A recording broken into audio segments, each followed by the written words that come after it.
D.B. Cooper, nama ini, bagi para pegiat teori konspirasi dan penggemar misteri, adalah magnet yang tak lekang oleh waktu.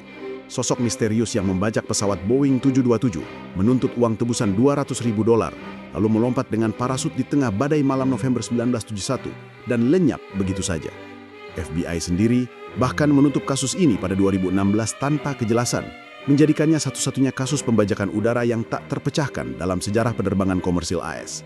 Tapi, di antara berbagai teori, mulai dari dia tewas di hutan belantara hingga berhasil memulai hidup baru, muncul satu ide yang, jujur saja, bikin kening berkerut, tapi juga bikin senyum tipis. Apakah D.B. Cooper adalah seorang penjelajah waktu? Mari kita bedah sedikit. D.B. Cooper tampil di Portland, Oregon pada 24 November 1971 dengan setelan jas rapi, dasi hitam, dan kacamata hitam, seperti tipikal pebisnis. Dia membeli tiket satu arah ke Seattle, lalu dengan tenang menyampaikan ancaman bom dan permintaannya. Tingkah lakunya sangat tenang, bahkan memesan bourbon dan soda. Setelah mendapatkan uang tebusan dan 4 parasut, 2 di antaranya tidak bisa dipakai. Dia memaksa pesawat terbang lagi dengan kecepatan rendah dan ketinggian di bawah 10.000 kaki, lalu melompat ke kegelapan malam. Yang bikin plot twist adalah, dia tidak meninggalkan sidik jari yang jelas. Tidak ada barang pribadi signifikan selain dasi clip-on-nya, yang belakangan dianalisis berisi partikel langka.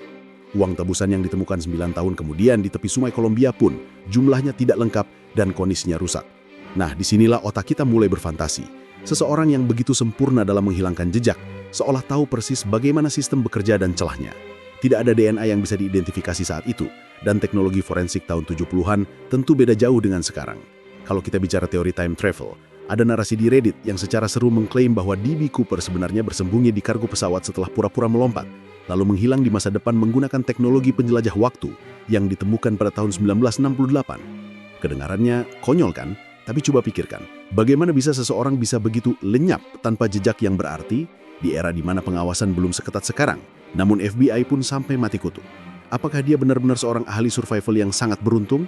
Atau ada bantuan dari masa depan yang memberinya cheat sheet untuk kabur dari tahun 1971? Tentu saja secara realistis, kemungkinan besar Cooper tewas dalam loncatannya yang nekat di tengah badai, atau dia memang kriminal jenius yang berhasil memulai hidup baru tanpa pernah ketahuan. Namun kemisteriusannya membuka celah untuk spekulasi yang lebih gila, termasuk soal lorong waktu. Jadi, apakah D.B. Cooper itu penjahat ulung, korban alam, atau seorang pengunjung dari masa depan yang sedang liburan sambil cari modal? Entahlah, tapi yang jelas, dia sukses jadi legenda pop culture. Bagaimana menurutmu? Apakah dia cuma punya skill di atas rata-rata?